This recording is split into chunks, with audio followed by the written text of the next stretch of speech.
Around 1200 BC, within the span of 50 years, every major civilization on Earth collapsed. The Hittite Empire, gone. Mycenaean Greece, gone. The palace cities of Canaan, destroyed and abandoned. Egypt barely survived. Trade networks that had connected the ancient world for centuries simply stopped. Writing disappeared from entire regions for 400 years.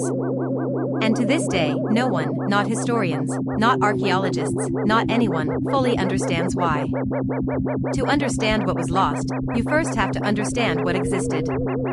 The Late Bronze Age, roughly 1400 to 1200 BC, was one of the most sophisticated, most interconnected periods in human history. The great powers of the age, Egypt, the Hittites, Mycenaean Greece, Babylon, Assyria, Canaan, and Cyprus, traded with each other constantly. Egyptian gold was exchanged for Mycenaean pottery. Hittite silver bought Lebanese cedar. Copper from Cyprus flowed across the entire Mediterranean. Letters between kings, found intact in the archaeological record, show a world of diplomatic protocols, trade agreements, and royal marriages that would not be seen again for 3,000 years. This was not a primitive world. It was a Bronze Age global economy. The Hittite Empire was one of the great powers of the ancient world. At its peak, the Hittites controlled most of what is now Turkey and Syria, and were powerful enough to fight the Egyptian Empire to a draw at the Battle of Kadesh, still the largest chariot battle in recorded history. Their capital, Hattusa, was a city of 40,000 people, with massive temples, a royal palace, and walls that stretched for 3 kilometers. Around 1180 BC, Hattusa was burned to the ground. The archives were destroyed. The population vanished.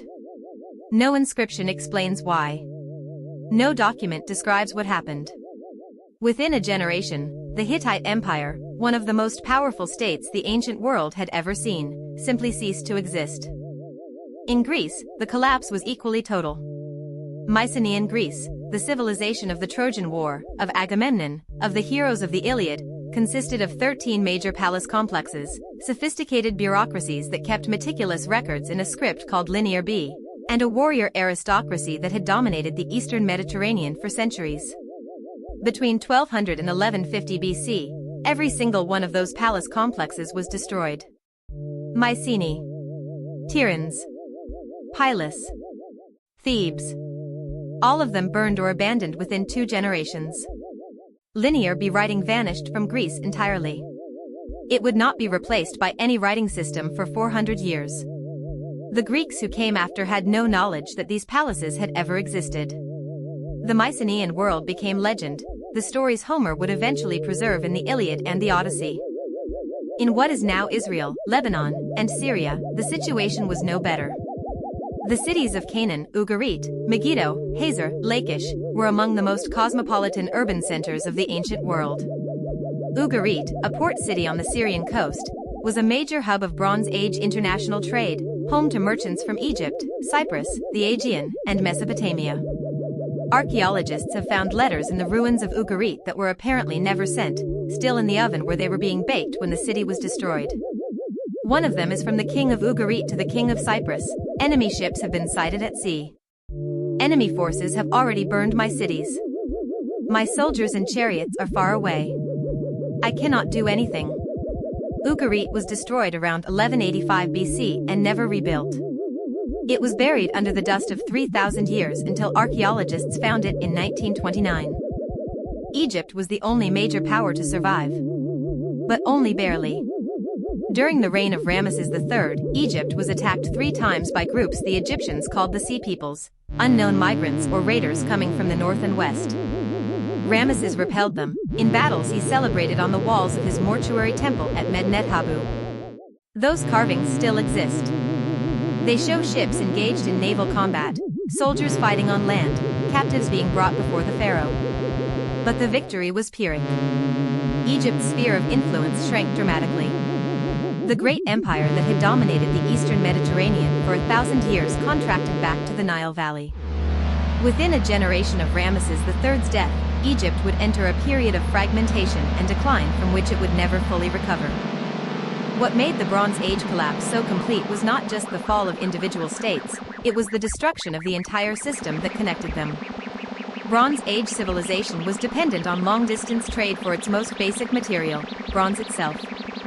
Bronze requires tin and copper, and the tin mines of the ancient world were located in Afghanistan, Anatolia, and perhaps Britain, thousands of kilometers from the places that needed it most. When the trade networks collapsed, the supply of tin collapsed. When the tin supply collapsed, bronze production collapsed. When bronze production collapsed, the armies and the tools that depended on it collapsed. The interconnected system that had made these civilizations great became the mechanism of their destruction. They were too dependent on each other to survive independently. When the chain broke, everything fell. So what caused it? Historians have been arguing about this for over a century, and there is still no consensus. The leading theories are climate change, a prolonged drought that struck the eastern Mediterranean around 1200 BC, destroying harvests and triggering famine and population movements. A study published in 2013 found isotopic evidence of severe drought in the eastern Mediterranean at exactly this period. The Sea Peoples, the mysterious groups that attacked Egypt and appeared everywhere during the collapse, possibly refugees from earlier collapses, possibly raiders. Earthquakes, a sequence of major earthquakes has been identified in the archaeological record at sites across Greece and Anatolia. Internal rebellion, the peasant and slave classes rising against the palace elites. Systems collapse, the theory that it wasn't any single cause, but the simultaneous failure of multiple interdependent systems, each failure amplifying the others, until the entire structure came apart at once. Whatever the cause, the aftermath was catastrophic and long. The Greek Dark Ages lasted from roughly 1100 to 800 BC, 300 years of profound poverty, illiteracy, and demographic collapse. The population of Greece dropped by as much as 75%. Large-scale stone construction ceased entirely. Long-distance trade essentially stopped. The sophisticated bureaucratic systems of the Bronze Age palaces disappeared and were replaced by small, isolated village communities. Average human height, a reliable indicator of nutrition, dropped measurably. The people who lived through the Dark Ages had no knowledge of what had come before. To them, the ruins of the Mycenaean palaces were the work of a different, superhuman race. They called them the works of the Cyclopes. But something survived. In the wreckage of the Bronze Age, in the oral traditions passed down through the dark centuries, some memory of the lost world was preserved. Homer, whoever Homer was, composed the Iliad and the Odyssey sometime in the 8th or 9th century BC, drawing on oral traditions that reached back to the Bronze Age. The heroes and kings he described, Achilles, Agamemnon, Odysseus, were the last echoes of the Mycenaean world, preserved in story form through 400 years of darkness because they were too important to forget. The alphabet, the writing system that replaced Linear B, arrived in Greece from the Phoenicians around 800 BC, just as the Dark Ages were ending. The first extended text written in the Greek alphabet that we know of was probably Homer. The Bronze Age collapse remains one of the great unsolved mysteries of ancient history. Not because we lack evidence, we have extensive evidence. But because the evidence doesn't point cleanly to any single cause. The climate data is real. The earthquake evidence is real. The Sea Peoples were real. But none of them alone is sufficient to explain why every civilization, simultaneously, across an entire region, collapsed within 50 years. What the Bronze Age collapse most resembles is a systems failure, the kind of catastrophic cascading breakdown that engineers and economists now study in complex networks. When you build a world that is maximally interconnected, maximally efficient, maximally dependent on continuous functioning, you also build a world that is maximally vulnerable. The Bronze Age was the first globalized civilization. And it collapsed the way globalized systems collapse, suddenly, completely, and in ways that no one predicted. The Bronze Age collapse is not a story from long ago that has nothing to do with us. We live in the most interconnected civilization in human history. Our supply chains span the planet. Our financial systems are globally integrated. Our food systems depend on long-distance transport. Our communications run through a handful of undersea cables and orbital satellites. The people of the late Bronze Age also believed their world was stable, that the systems they depended on were permanent. They had no warning that within 50 years, everything they knew would be gone. The Bronze Age collapse doesn't tell us that collapse is inevitable. It tells us something more unsettling, that collapse can happen to the most sophisticated, most connected, most prosperous civilizations in history. And that when it happens, it can happen faster than anyone imagined. The ruins are still there. Hattusa, the burned Hittite capital, sits in the hills of central Turkey.